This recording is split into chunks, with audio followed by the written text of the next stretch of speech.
Hello out there folks, it's Dave from davestation VR, and today we're going to be talking about the Thrustmaster T-Flight HOTAS 4 for PSVR, and whether or not it's worth it. So this thing, you can see right here, I'm going to try and get it in the frame, there you go. It is a controller, made by Thrustmaster obviously, and if you don't know what a HOTAS is, you might be saying, what the fuck does that mean? It stands for hands-on throttle and stick. And it's essentially a flight controller for the games that are flying games for PSVR. And it's only about $70, which is not bad. It's only 10 more than a DualShock 4. So I picked one up and I figured I'd check it out because Ultrawings just added support for it.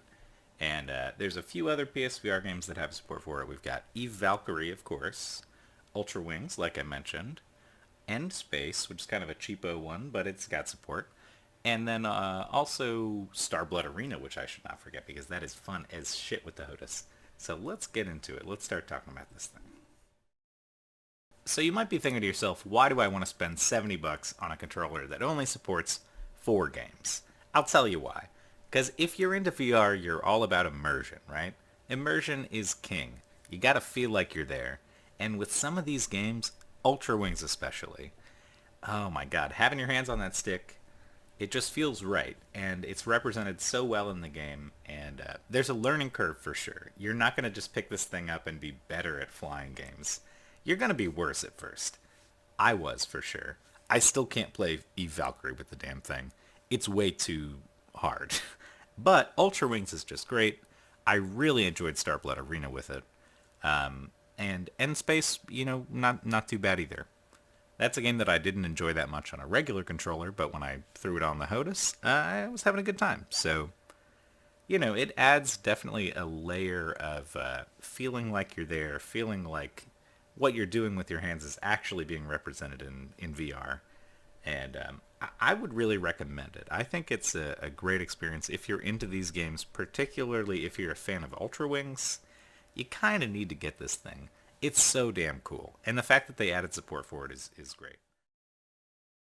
One other thing, of course, is that Ace Combat 7 is coming, and I have a very strong feeling that Ace Combat 7 is going to have HOTAS support. Like, it's definitely going to have HOTAS support. So that'll be a nice one to have if you've already picked it up for Eve, or for Starblood, or for Ultra Wings, or whatever. Just having it already around for Ace Combat's going to be great. So I'm really looking forward to that and checking it out. Being a fighter pilot. It's really, really fun.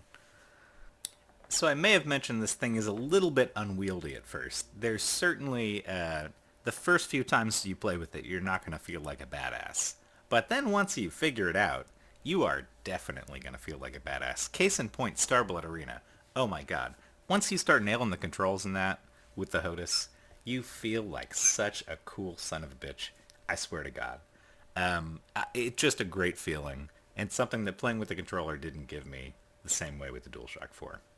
So I would say totally, if you got the budget for this, check it out. It's worth it. There's more games coming down the line. And I've even read that if you buy this like $60 adapter thing and hook it up to your computer, you can use it to play like Star Wars X-Wing, Wipeout, all kinds of shit. Basically any game.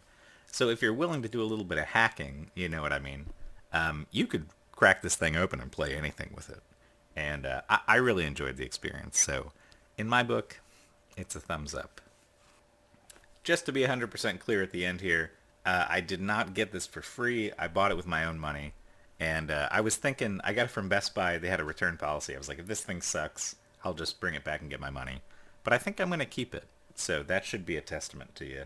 I had my exit option, and I decided I'm going to hold on to this thing.